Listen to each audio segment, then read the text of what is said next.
With the understanding of what BIM-driven processes can provide as additional value, the leading collaboration format IFC has come to the attention of those who are working with reinforcement. Exchanging models and its information has become easy with IFC. However, exchanging production data is not a domain of IFC by its generic definition. In order to use IFC for visual coordination, it has been requested by the industry to include rebar cutting and bending production data to the IFC 2x3 format. The newly created extension does exactly that.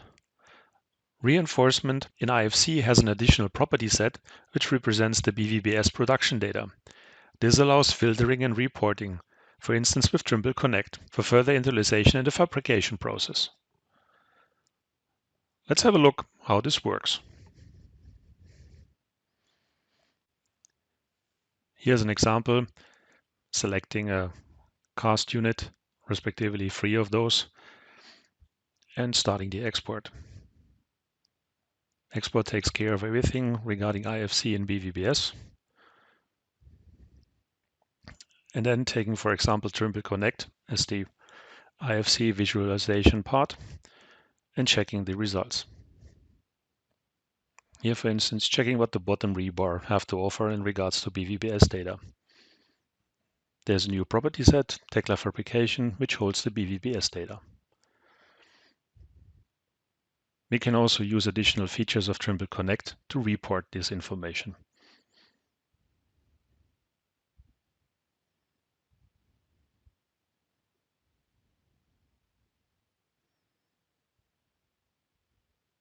Now doing the same, checking the reinforcement. Here selecting more than one, just having a combination and seeing the BVBS data string here in the list. Now changing here the view from reporting style and also exporting the production data, so to speak.